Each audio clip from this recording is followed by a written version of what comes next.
a nostalgia critic. I remember it so you don't have to. We all know how the traditional movie formula is supposed to go.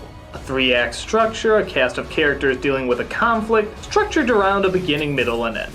Some do it well, some do it poorly, but that's how most people do it. That's probably why a lot of folks get pissed off when they see a film like Tree of Life. Yeah, there's characters and even some conflicts, but the story is backwards, frontwards, sideways, and sometimes just abandoned altogether for pretty pictures and even a dinosaur. Yeah, a dinosaur is in a story about family dilemmas. If that's even what this film is about. As you'd imagine, people were pretty split. Some say it was a pretentious handjob to itself, while others say it's a beautiful representation of life. But that's not the only movie people have felt that way about in the past. Films like 2001, Barton Fink, and just about anything by David Lynch all have stories that seem to abandon the 3-act structure at some point and just dive into the strange and surreal. There's no clear answers on what they're about or what they're trying to say. It's all left open to the viewer's interpretation. But the question is, how much should be left open to the viewer's interpretation? I mean, if I was just to go, banana, and told you that was open to interpretation, why wouldn't I be praised? Why doesn't anybody who does anything get hailed as a genius because they say they're just leaving it open to interpretation? Well, let's take it in baby steps. We know the 3-act structure we stated before, but not every movie is going to have the exact same one. There has to be variation, obviously, on character, story, and so on, if the film is going to be remembered or worth anything. That is, except for Transformers, somehow that gets away with it.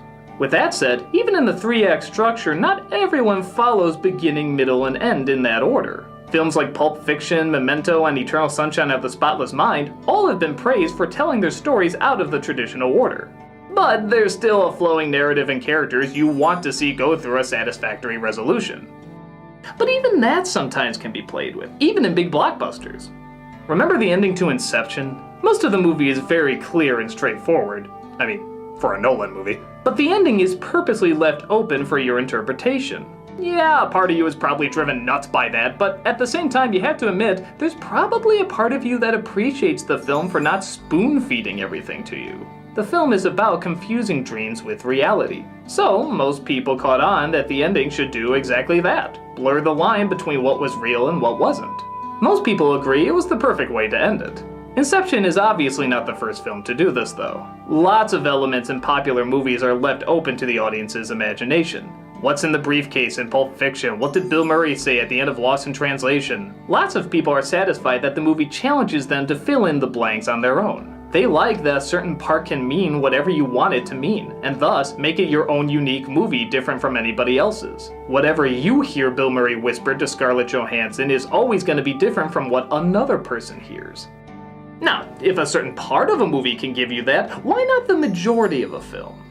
I still have no idea what Mulholland Drive is about, but I do remember characters and imagery dealing with dreams, nightmares, the passion for success, and the anxiety of failure. Even the opening has a point of view of a person waking up and going back to sleep. So my guess is, rather than leaning towards the details of the story, they're leaning towards the details of emotion.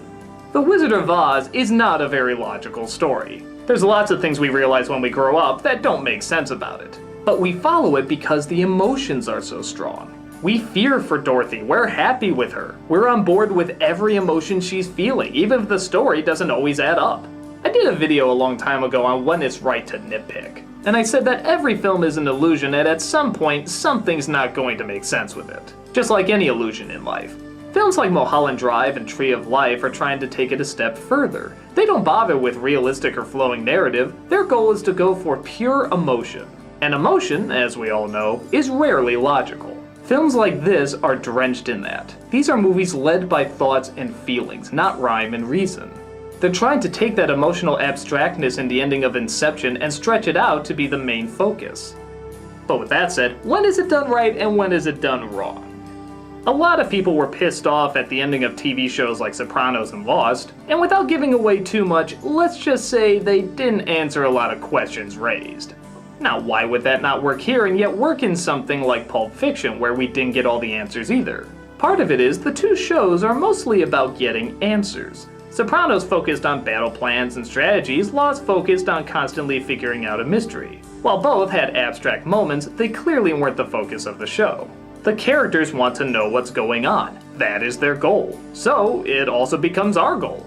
Therefore, as the show gets closer and closer to telling us what's gonna happen to them or what has been happening to them, we get pretty angry when we're told we're not supposed to know the answer. In Pulp Fiction, however, they know what's in the briefcase, so we don't need to. In Lost in Translation, they know what Bill Murray said, so we don't need to. In these shows, they don't know what happened, so by God, one of us needs to know what happened. Either the audience or the characters. That's what they were focusing on throughout the majority of the series. It's emotionally unfulfilling because we just feel frustration, and that wasn't either of the show's purpose. They were supposed to be satisfying endings that promised a lot but delivered little. There's an abstract film called Jerry, directed by Gus Van Sant, which most people despise, and honestly, I don't entirely blame them. It's two guys walking in the desert, and that's it. There's nothing special about the desert, it's not shot in a particular way. It's just two guys walking in a very ordinary looking desert. I won't ruin the ending, though really I don't think it would be ruined even if I told you, but most of the movie is them walking in the desert in total silence. Because of this, we can't get emotionally invested because we don't know if they're even emotionally invested. They barely talk. In something like Waiting for Godot, they mostly speak nonsense, but what they're feeling is always in plain sight. Here, you can't grasp onto anything, so very few got into whatever the film's intention was. If a film is supposed to make an emotional connection with you, there better be some goddamn emotion in it. But while some films can piss you off and always leave you pissed off, others can actually get better the more you think about it. You know the phrase, you have to see it twice in order to fully get it? Well, sometimes that is actually true. Like take for example Charlie Kaufman's New York. When I first saw this film, it pissed me off. I just couldn't understand any of it. Why was the woman buying a house that was on fire? Why is this guy's grown-up daughter suddenly a little girl? Why do years pass in literally a matter of seconds? I saw it as just a pretentious exercise in trying to be artsy. But then I gave it another chance and I tried something a little different. I decided to start asking questions rather than demanding answers. Why would a woman buy a house on fire? As I thought about it, it reminded me of some people I knew in my life who would go into a bad situation even though they knew it was going to be bad. I think a lot of us have known people like that. Why was his grown-up daughter a child sometimes? And I thought about the phrase that most fathers say to their daughters where they'll always see them as daddy's little girl. Well, maybe the movie's indicating that's how he literally still sees her. And why did he confuse just a few minutes ago for actually a few years ago? I think most of us have had a moment where you thought something that happened recently actually happened a long time ago. And as you get older, time seems to fly by faster. In the film, these are all very literal interpretations, but it's how he sees things. Or at the very least, how he's experiencing it. And suddenly, a film I hated was turning into a film I loved. It was like a world of events, emotions, and thoughts unbound by time and fact. By taking those two elements away, I actually found I kind of understood them more. It's doing something totally different and looking at cinema from a completely new point of view. Experimenting, not feeling chained by the three-act structure. And I was seeing something in this movie, as well as film in general, that I never really thought about before. Now, does that mean you have to like these films and you have to force others to like them? Hell no. You can hate them all you want. Maybe Avengers gave you the most emotional journey you ever had with a film. It's totally possible. Everyone is gonna have their own reaction to a movie, but when you look at an abstract movie and say it makes no sense, it's no different than when a person comes up to you and says, you just didn't get it. Yeah, don't you hate those? The jerk-offs who always say, I don't get it so it must be dumb, or some fop that says you're not smart enough to understand it. Fuck both those twats. Everyone finds meaning in different places in different ways. If you don't find that with a film like Tree of Life, it's totally understandable. Maybe you need something to connect more to real life. After all, that's what you're living, isn't it? The facts of reality are so strange and out there, why would you want to understand anything else? This is hard enough. But on the other hand, someone else can look at it and see the patterns of life, the passage of time, how both gigantic and insignificant man can truly be. But with that said, maybe someone can see the exact same qualities in a more concrete film.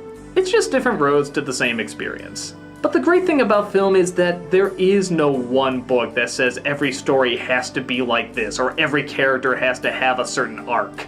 film doesn't have to be a straightforward narrative, it can be an altogether new experience. It can challenge you in different ways you didn't even know you could be challenged in. When the structure, ingenuity, and clever building of a film is there, chances are you'll feel it. And when it's half-assed and not much thought is put into it, chances are you won't feel it. So look at all the different variations film can offer. See what works for you, see what doesn't, and enjoy seeing it transform from a series of sounds and images to one of the most awesome experiences ever. Even if you can't explain why. I'm the Nostalgia Critic guy, remember it so you don't have to.